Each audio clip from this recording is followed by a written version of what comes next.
I'm not me anymore. I'm not the me I was. And it just was overwhelming, and I just thought, I can't do this. I don't know how to do this. And that just absolutely stunned the both of us when he came out with the diagnosis. And he had a very matter-of-fact approach. This is it. Now you have to deal with it.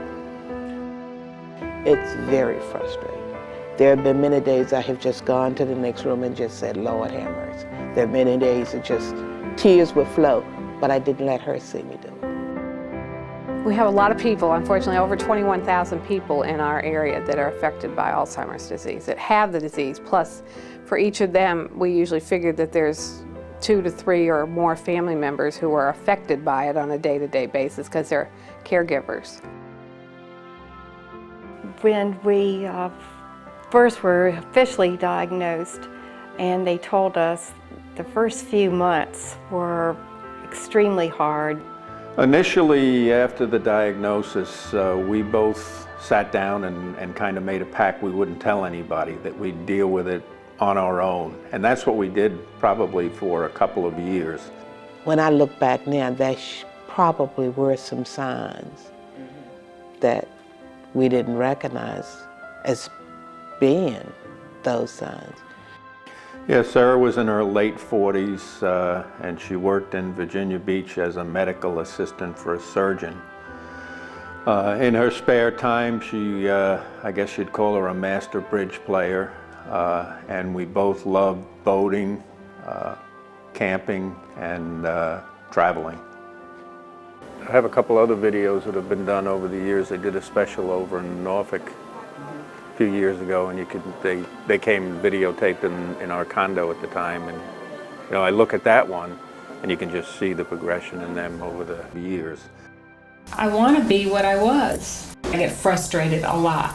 I want to say something and it just won't come out. And thank goodness I've got him as my support, because he usually can read my mind and continue when I start something and say, well, yeah, I've just lost it. You want to try and smile? Can you smile? Give me a smile. Hey, you almost made it. Almost.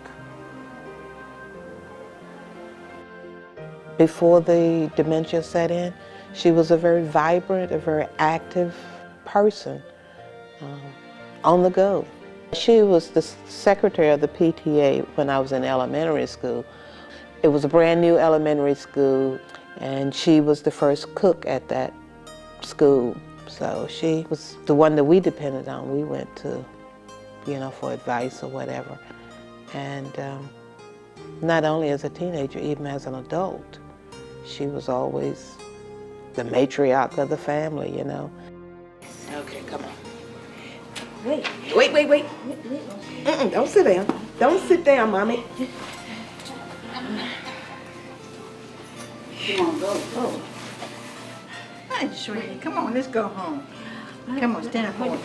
Come, yeah, please. No, she got it there. Come on. Wayne served in the Navy for 22 years and retired as a Chief Warrant Officer. After that, he went into ministry and also did some maintenance work at a nursing home. You lose track of direction, and then you start worrying about losing track of loved ones. How long will I know my grandson, my grandchildren? I dream sometimes of looking into their tiny faces and seeing them smile, or us rolling around wrestling, having fun, or fishing and times like that. And you wonder a lot about how long will you have, and how long will you be able to retain those memories. One day I came home from work and I went into the bathroom and I was startled. Wayne had started putting pictures on the bathroom mirror. And in the center of the mirror, he left a blank space and he wrote the word me, so when he looked into the mirror, he would realize that it was himself that he was looking at. Often with Alzheimer's people, later on it becomes a scary time when they no longer recognize who that person is. You mourn because you're losing your husband as you know him, you're losing your marriage as you knew it, and you're losing your future because of what you had hoped it would bring. And we don't have any of that anymore, and that's hard. I kind of look back and I thought of several incidents that really just jumped out at me and said, there's a problem, but here again the denial came in and we just ignored those. Sarah and I were big boaters, and she was probably a better boat operator than I'll ever be. I used to take the wheel because that was the easiest part, and I'd let her handle the lines.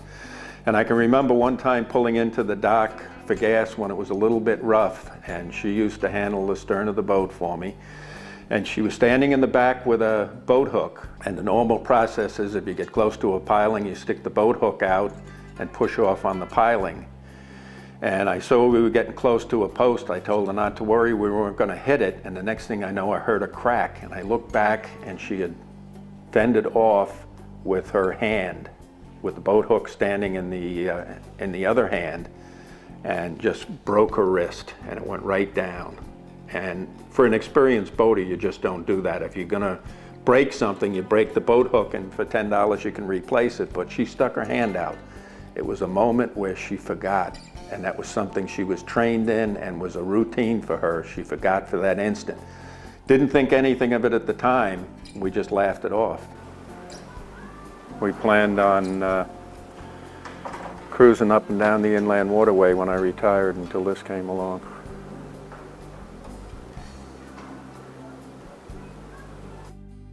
So we have to decide what's normal and versus what truly is memory loss.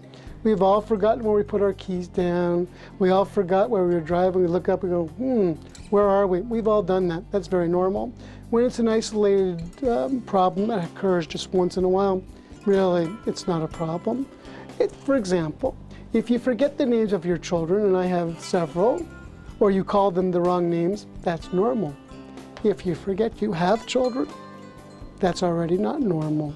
Before she was actually diagnosed, when she was living with me, I started to notice little things, the repeating herself over and over. She might ask you 100 times, are we going this place, or should I do this? Things that she normally was able to just do. She would ask me, you think I should do this? When she first came to live with me, she could still cook. And I come home, she would have dinner ready. But then all of a sudden, if I call home, well, what do you want me to fix for dinner? And later on, she might call me and well, what do you want me to fix for dinner? You know, and we might have just had this conversation 5 minutes ago. It's little things like that I started to notice. After I would tell her what to cook, sometimes I would come home. If she was opening up cans, she would open up every can that was in the closet almost, you know, be it peas, greens, or whatever. She'd just open up the can. One day we were getting ready to do some yard work, and he wrote on the chainsaw, and I thought, isn't that odd? And I said, you know, what are you doing? He goes, oh, I'm just writing this for a minute. Well, I thought he was writing his name, and I never looked at to see what he wrote. So then later on, I went back and I happened to look at the machines, and I saw where the directions were on how to start it, how to stop it. And I thought, that is the strangest thing. But he had forgotten how to use the equipment, which he had used all of his life. The trick with Alzheimer's disease is it can't just be memory loss alone. So it has to have a problem with speech, or a problem not remembering how to use a tool, or probably not remembering how to do executive functioning. Then also I had trouble thinking of words. I would make a signal for my boss, Sam. I'd say, Sam, I need and I might make a knocking sign like this for a hammer. And he'd say, you need a hammer? And I said, yeah. And so just finding that words were slipping away made me kind of wonder what was going on. So I have just watched her go from this woman that could just talk to me, laugh and play, to this lady that I have to actually help out of a chair now, help her to walk. have to bathe her. It's devastating. It really is devastating. But at the same time, I thank God that I'm able to do it. So in a sense, what happens with Alzheimer's is you lose the person before you really lose them, because you lose their personality, you lose their awareness. Oftentimes they don't know who you are, and that is just so devastating, to continue to take care of somebody you love and they don't even know who you are. This is one disease that does not fit all. This disease is different for every person. What their perceptions are, their feelings and where they go, how they accept it, how they handle it, would be different for each person. So dementia has many different forms because we have different parts of the brain. For example, the most common form of dementia in older people is indeed Alzheimer's. But we're very much purists. We like to have things divided into exact compartments. So we have Alzheimer's disease, or we have disease coming from strokes, or we have frontal lobe dementia. But statistically, everybody has a little bit of lots of different things, and that's the word dementia. Alzheimer's specifically affects usually the side parts of the brain, called the temporal parts and the parietal parts. Those are the ones that are most affected. Again, statistically, if you're an older person, above 70, and you start developing memory problems, which are significant, it's most likely Alzheimer's disease. And I think sometimes people get frightened when their loved one begins to have some problems, and they don't want to, if I ignore it, it'll go away. And if I don't find out it's not really there, and that's not helping anybody. So we really encourage them to get some answers. The number one problem with Alzheimer's disease is denial. And denial comes in three forms. It's denial on the patient's part, it's denial on the family's part, and for me as a doctor, it's denial on the doctor's part. And it was a lot more difficult to diagnose it back almost 20 years ago than it is now.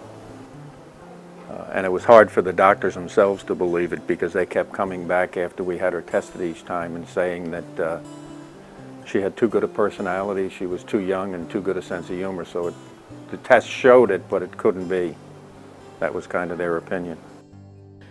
People don't want to admit it. You have to admit it, you gotta face it, you gotta learn. She could no longer hide the fact that she had a problem. She couldn't complete a sentence, and it was becoming pretty obvious that there was something wrong. So we told our children at that point in time what the diagnosis had been. The sad thing about it is the person maybe begins to recognize that they're confused and they're feeling badly about it and they're worried. And when we come in, they have perhaps really maintained a lot of strong social skills, so they're able to cover up and try to cover up their confusion. You might ask them how old they are, for example, and they might say, oh, older than you want to be, some vague answer so that they don't have to really share with you how difficult it is for them to remember things. We could do some very easy screening tests. It's called the mini-cog test. You ask them to remember 3 items. Of course, you try to remember them yourself, so you write them down somewhere. And then you give them a card with a face of a clock on it, with the dot in the middle, and you simply say, please put the numbers in the clock where they're supposed to go. And you ask them to make it a specific time, for example, 10 minutes to 11. And then you ask them back for the 3 items. If they clearly can give you back the 3 items, and they can draw the clock the way it's supposed to, with it almost looking like a clock, it does not have to be perfect, there is no significant dementia going on. That whole test takes 2 minutes. It's just as good as a mini mental status for screening purposes, not for diagnosis. One of the things I think that's really helpful about support groups is that the people in it learn from each other, and they do support each other, which is exactly what it says. Not only at the group time, but many times they'll call each other, support groups meet once a month, they'll call each other in between times, or if they get to a rough spot, they'll call and say, I just need to talk. I really drag myself to go to a support group, but once you're there and you start sharing, that room full of people have a sense that they're all in the same boat, and you draw strength from one another. The care partner has a place to go. It's a non-threatening environment where they're exposed to other people that are in the same predicament they are, and who would know better to counsel them than someone else that's experiencing the same thing. Well, you listen to them first, and then you let them know that, hey, we all are in this journey together. It's not just your mother, it's not just your father. And some of the things, 9 times out of 10, when they start talking about the things that that person is doing, someone else in that support group has already been there. Whatever it is, that person is not the only one that has done that or is doing that. The first time I went, a gentleman had said that his wife has had it for like 20 years, and I thought, oh no, am I gonna have to deal with this for 20 years? And it just was overwhelming. And I didn't want to go back, but I made myself go back the next time. And it was like, oh, this is easier, you know, and I was glad that we went again. What I found over the years, the more that you learn about Alzheimer's, the better you can deal with the disease. I don't know what I'd do without the support groups. It's a blessing because you need it. You just need to know somebody else is doing the same thing you are, because you feel so alone most of the time. There are several adult daycares in Henrico County. Many of them provide transportation, because that's always a big issue. Adult daycares are just a blessing. They really are a blessing for someone in this condition, because it gives me a chance to continue to work, which I need to do, but I know she's being cared for. She's not home wandering or getting into something. And there are activities at these adult daycare that will help them keep their mind going as much as possible. That care and that support, that sharing, that understanding can make a very big difference in your life. And they talk about the funny things that people do who have Alzheimer's, and they, you know, how important it is to maintain your sense of humor and to laugh about things, because that's the only way they're going to make it through this. I never forget the first time I heard my mother use the F word. I about swallowed my own tongue, and she said it to my son, whom she loved. She thanked the sun rise and set in him. But when she told him to F all, we both just, we never heard her say that. It was just unbelievable. But it does happen. And I have learned you ride with it. They lose their inhibitions. One of the things that we hear a lot about is, you know, the sweet little lady who always went to church every Sunday and wore her gloves and never, you know, said anything bad is all of a sudden cussing like a sailor. And people will say, I didn't even know my mother knew those words, let alone how to use them. It's really a matter of learning to expect the unexpected. I just took off out of the house to walk the little Yorkie, and was going down the driveway, had the leash and everything, but I'd forgotten the dog.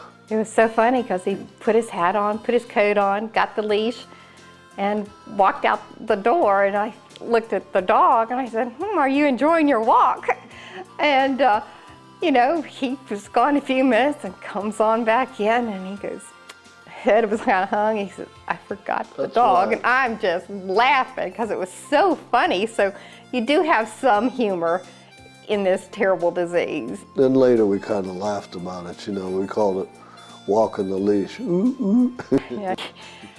My basic philosophy has always been, happy is the man who laughs at himself, for he will never cease to be amused. And that becomes very important when you become a care partner, because if you can laugh about a negative situation, you can develop some positive attitude about it. So that's what we've done throughout the course of the progression. The toothbrushes that are in the oven, or the shoes that are in the refrigerator, or you know, the trash that's in the washing machine, and you realize, oh, he's trying. So you just have to let him do whatever he does, and then you go behind him and fix it where it should be. On the one hand, if you're a little bit removed from the person, you laugh at those things, but for the family who's watching somebody who they've been very close to over the years, to watch them do things like that, it just tears them apart. It's very hard for the close relative to watch that. There are times we forget that he has it, you know, and you have the happy times and you cherish them. But then reality sets back in, and you walk in, particularly after you've been gone away for a few days, you come in and you see the signs all over the place, and it breaks your heart. She always made it clear to me she never wanted to be placed in a nursing home. And she never wanted to be a burden to anyone, and I assured her that she wouldn't be a burden to me, and I assured her and promised her that she would never be placed in a nursing home. And that's a caution I give to all care partners. Never make any promises, because sooner or later the progression of Alzheimer's can get beyond any layperson's care to where you have to call in the professionals for assistance. After a while, you see the burden that you're putting upon friends, family, wife, and you wonder if it's fair to drag them along and through this and all these changes and all this emotion, or would it be better just to cut off and go your own way and give them a chance to carry on with their life? And when it came close to the time where I realized I was going to have to place her in some kind of a facility, or neither one of us was going to survive, she knew it was a drain on me and mentioned that many times during the progression. My opinion on personal care or being part of a retirement home or nursing home, whatever you want to call it. As the world gets bigger and bigger for the demented person, you have a tendency to become reclusive. And therefore, after a while, one room might not be such a bad idea. And that was probably the toughest time during the progression of the disease, making that decision. I went for weeks without sleep, had a lot of difficulty with that, and it came pretty close to putting me over the deep end, because the way I looked at it at the time, that I was basically throwing in the towel, I was giving up, I was admitting defeat, and I was putting her into the hands of perfect strangers. And that's the hardest thing to overcome as a care partner, that you're basically placing your loved one in the hands of perfect strangers. But he has gone through depression, you know, dark thoughts as far as ending his life or something. I don't believe he's had more of, you know, I am so sorry. You know, I'm just so sorry, and he feels very guilty, and I think that is part of his depression, because he feels guilty that he has it. And you know, we don't choose what we get. We have what we have, and we have to learn to deal with it. Everyone thinks if you take a drug, it's like an antibiotic, people are going to get better. And the truth is, people don't get better when we take medicines for Alzheimer's. What we're hoping is that when someone comes in and is on medication, that the family and the patient come back and say, geez, I'm exactly the same as I was 6 months ago. To me, that's a victory. When people are exactly the same 6 months and 12 months down the road, then they're doing very well with the medications. If someone has cancer or has another type of disease, you can give them medicine, and you can always hope that they're going to get better. With this disease, you know what the outcome is. You can take a lot of pills, but in the long run, it's not going to stop it. The truth is, even when on medication for Alzheimer's, people will get worse. If you argue with a person with Alzheimer's, first of all, you're not going to win the argument. Secondly, once the argument's over, the person with the Alzheimer's has forgotten about it, but the caregiver is very often sort of stewing about it for a long period of time, where if you just kind of go with the flow, as long as it's not harmful to them. But if they want to wear striped pants and a flowered shirt, who's that really going to hurt? Especially because if there's a favorite pair or a favorite something, you're going to catch the devil trying to get them not to wear that. I believe that if I were to try to argue with her or try to get her to come back, I will be the one that's going under. It's a lot easier just to accept it. I think what people have to understand is that people with Alzheimer's or any form of dementia cannot always be in our world, and we need to go with them into their world. And that really makes life much easier for everybody.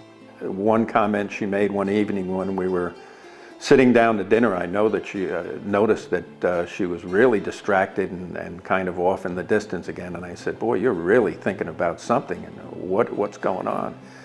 And she looked up and just looked at me and said, "I think I'm in a different world, and I don't think I'll ever find my way back." And I think that kind of summed up where she was at that stage. She knew that she was failing and not able to do a lot of things, but you know, it was hard for her to actually express what was going on. We don't even know what the person thinks later on. Nobody has been able to go there and come back and report on what it's like. I think one of the big things for caregivers is that they don't need to go through this alone. We cannot make being an Alzheimer's caregiver easy. You know, I'd be the first to say that. But we may be able to take some of the stress away, some of the crisis situations away. The more you educate yourself and you let people know you're not in this journey by yourself, the better other people can cope. Once you receive the diagnosis, you're involved in a traumatic incident. And the more help you can get from that point on, the better off you're going to be, and the better off your loved one is going to be. If you try to do it alone, you're going to become a second victim of the disease. You have a choice after you're involved in a traumatic incident of becoming bitter or becoming better. If you become bitter, you're going to wallow away in your own self-pity, which is the easiest way to go. And if you're going to become better, you're going to try and create something positive out of a very negative situation. So you just have to enjoy the time you have and let the little things go. Because your life's not perfect anymore, and it's not going to be perfect, and you just have to let it go. So I think if someone is newly diagnosed and the care partner is experiencing all those different emotions you experience, I think you just have to hold on to your faith more than anything.